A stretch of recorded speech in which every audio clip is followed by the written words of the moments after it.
हम उस खबर का विश्लेषण करेंगे जिसकी पूरे देश में चर्चा हो रही है और ये खबर है अयोध्या के बारे में। आपने भी अयोध्या की फैजाबाद सीट के बारे में अब तक बहुत कुछ सुन लिया होगा, जहां से बीजेपी हार गई। असल में बीजेपी सीट तो बहुत सारी हारी इस बार, 201 सीट हारी है बीजेपी, लेकिन सबसे ज्यादा दर्द बीजेपी को ये फैजाबाद सीट हारने पर हुआ है, क्योंकि इसी फैजाबाद सीट में अयोध्या नगरी भी आती है और उसी की वजह से एक कहानी बनाकर पेश की जा रही है लोगों के सामने। अयोध्या की फैजाबाद सीट पर बीजेपी की हार के बाद से लगातार हमारे देश में अयोध्या के लोगों की ट्रोलिंग हो रही है और अयोध्या वासियों को गद्दार बताया जा रहा है।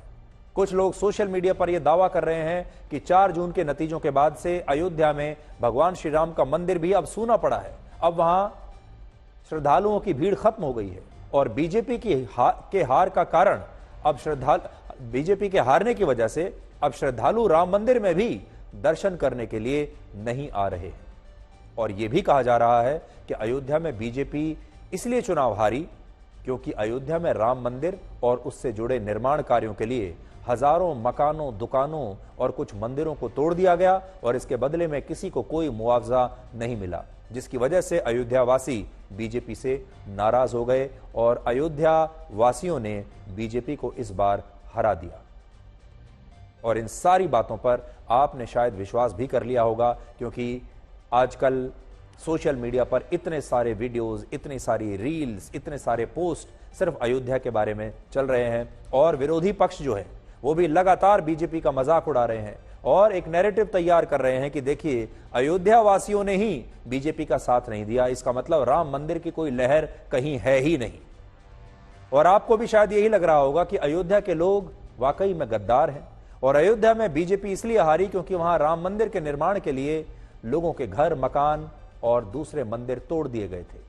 लेकिन हकीकत में ये सारे दावे गलत हैं और इनका वास्तविकता से कोई लेना देना नहीं है। देखिए, झूठ आग की तरह फैलता है और सच्चाई को सामने आने में समय लगता है और इसीलिए आज हम सच्चाई को आपके सामने ला रहे हैं। सच्चाई यह है कि बीजेपी अयोध्या में नहीं बल्कि फैजाबाद में चुनाव हारी है।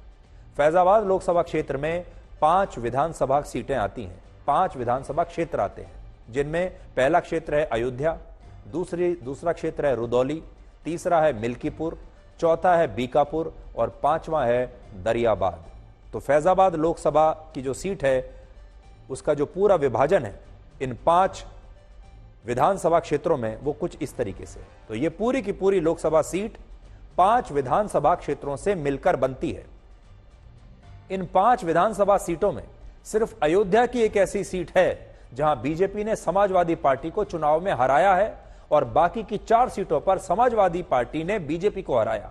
और इससे यह पता चलता है कि जिस अयोध्या नगरी में भगवान श्री राम का मंदिर बना उस अयोध्या के लोगों ने तो बीजेपी को चुनाव जिता दिया और वहां बीजेपी को समाजवादी पार्टी से 4,500 से ज्यादा वोट मिले। लेकिन जो बाकी के 4 विधानसभा क्षेत्र थे वहां बीजेपी को समाजवादी पार्टी से कम वोट मिले, वहां बीजेपी हार गई, जिसके कारण बीजेपी इस बार फैजाबाद की सीट लगभग 50,000 वोटों से हारी है। इसके अलावा यह दावा भी बिल्कुल गलत है कि अयोध्या में राम मंदिर के निर्माण की वजह से जिन लोगों के मकान और दुकानों को तोड़ा गया वो लोग मुआवजा न मिलने से बीजेपी से बहुत नाराज थे, जिसकी वजह से उन्होंने बीजेपी को चुनाव में वोट नहीं दिया। सच्चाई यह है कि जिस अयोध्या में मंदिर, एयरपोर्ट, अस्पताल और सड़कें, हाईवेज बनाने के लिए मकानों और दुकानों को तोड़ा गया, वहां तो बीजेपी हारी ही नहीं। बीजेपी उन विधानसभा क्षेत्रों में हारी है जहां ना तो मंदिर बना और ना ही उसकी वजह से किसी का कोई मकान या दुकान तोड़ा गया। उदाहरण के लिए फैजाबाद लोकसभा क्षेत्र की जिस दरियाबाद विधानसभा सीट पर बीजेपी 10,000 से ज्यादा वोटों से चुनाव हारी, वो सीट अयोध्या जिले में नहीं बल्कि बाराबंकी जिले में आती है। एक और तथ्य यह भी है कि अयोध्या में मंदिर, एयरपोर्ट और सड़कों को चौड़ा करने के लिए जिन लोगों के मकान और दुकानों को तोड़ा गया उन्हें सरकार और प्रशासन की तरफ से 1,253 करोड़ रुपए का मुआवजा दिया गया है। 5253 करोड़ रुपए का मुआवजा दिया गया है और यह राशि सरकार ने समय से बिल्कुल ठीक समय से लोगों के बैंक खातों में जमा करा दी थी और यह जानकारी खुद अयोध्या जिले के प्रशासन ने दी है। अब आप ये देखिए कि फैजाबाद में बीजेपी की हार के 3 बड़े और असली कारण क्या है। पहला कारण है जातियों में बटा हिंदू वोटर या हिंदू समाज। अखिलेश यादव इस बात को अच्छी तरह से जानते थे कि उत्तर प्रदेश की बाकी सीटों की तरह फैजाबाद में भी हिंदुओं को जातियों में विभाजित किए बिना चुनाव नहीं जीता जा सकता, और इसीलिए उन्होंने इस गैर आरक्षित सीट से अवधेश प्रसाद को अपना उम्मीदवार बनाया, जो दलित हैं और पासी समुदाय से आते हैं। फैजाबाद में कुल 18 लाख वोटर्स हैं, जिनमें 26% दलित हैं और इनमें भी पासी समुदाय के लोगों की संख्या 3 लाख से ज्यादा है। इसके अलावा इस सीट पर 14% मुस्लिम और 12% यादव हैं, और इन्हीं सारी जातियों को देखकर अखिलेश यादव ने अवधेश प्रसाद को यहां से चुनाव लड़ाया और यह नारा भी दिया कि ना अयोध्या ना काशी, अब की बार अवधेश पासी। और जातियों की सोशल इंजीनियरिंग के कारण बीजेपी फैजाबाद में चुनाव हार गई, क्योंकि दलित 26%, मुस्लिम 14%, यादव 12%, अगर आप इनको जोड़ लेंगे यह सारा पक्का वोट बैंक अखिलेश यादव की तरफ चला गया।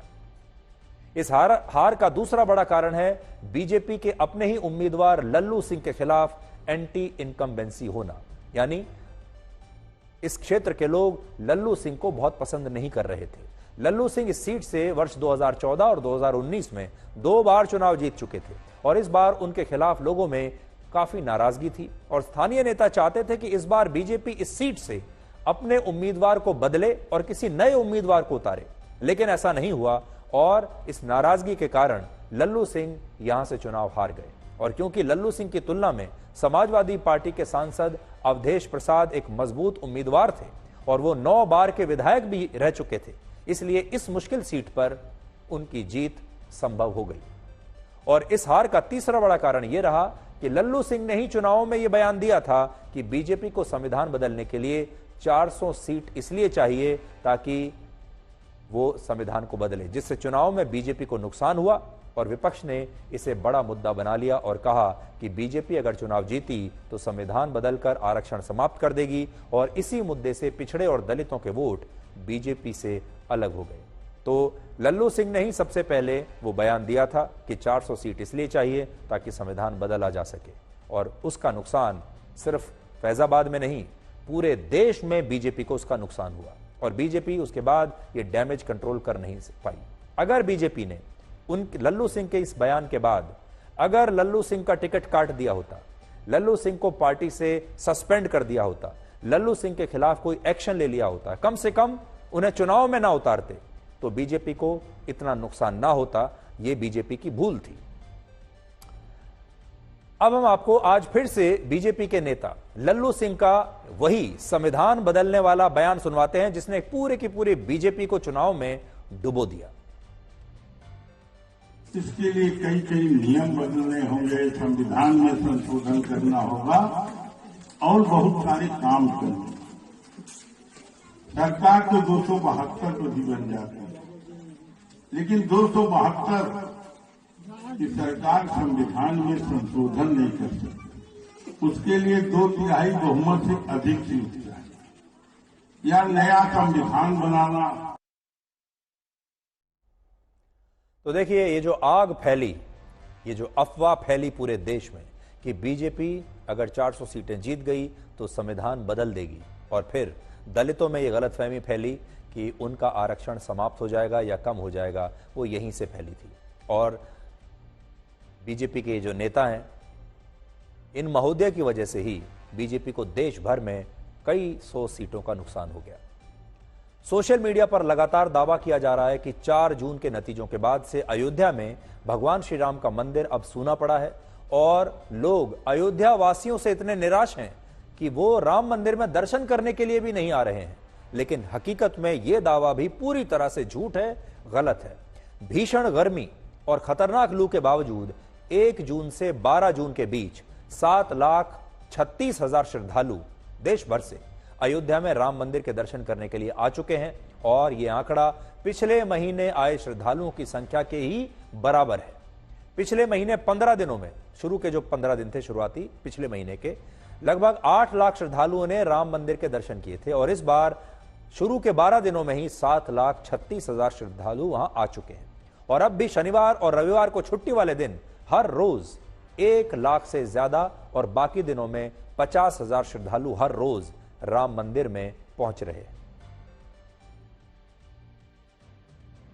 तो आप देख लीजिए, पूरे मई में 18.5 लाख लोग आए हैं राम मंदिर में पिछले महीने, और इस बार सिर्फ 12 दिनों के अंदर ही जून के महीने में लगभग 7.5 लाख श्रद्धालु आ चुके हैं।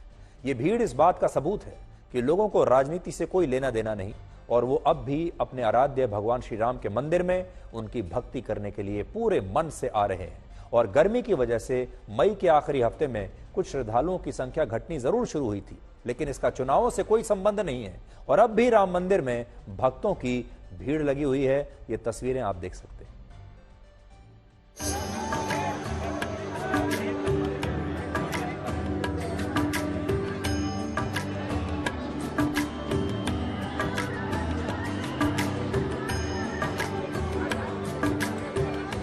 सुबह और शाम निकलते हैं, खूब भीड़ भाड़ है, कोई मतलब भीड़ में कमी नहीं है। पहले जैसा ही भीड़ है, सब कुछ वैसे ही चल रहा है जैसे चल रहा था। लोगों की श्रद्धा, लोगों का विश्वास, लोगों की भावनाएं राम से कम हो गई हो, ऐसा नहीं है। जिसके राम के प्रति आस्था है और विश्वास है, भक्ति भाव है, वो आते हैं और दर्शन करते हैं। आज भी उसी प्रकार से वहाँ पर जाकर के और ऐसे जय श्री राम की नारा लगाते रहते हैं। कोई भी कमी नहीं है। दर्शनार्थी आज भी 50,000 से 1 लाख के बीच में रोजाना घटता बढ़ता रहता है। किसी दिन 1 लाख से ऊपर हो जाता है। अभी कल ही 1 लाख से ऊपर लोगों ने दर्शन किया। इतवार को बड़ी जबरदस्त भीड़ थी, 1 लाख से ऊपर किया। सोमवार को किया। तो आज हम यही कहना चाहते हैं कि अयोध्या वासियों, आपकी कोई गलती नहीं है, और देश से हम ये कहना चाहते हैं कि अब अयोध्या वासियों की ट्रोलिंग बंद होनी चाहिए, उनकी आलोचना बंद होनी चाहिए, और उनके खिलाफ ये जो माहौल बनाया जा रहा है और उन्हें बदनाम किया जा रहा है, ये बात ठीक नहीं है।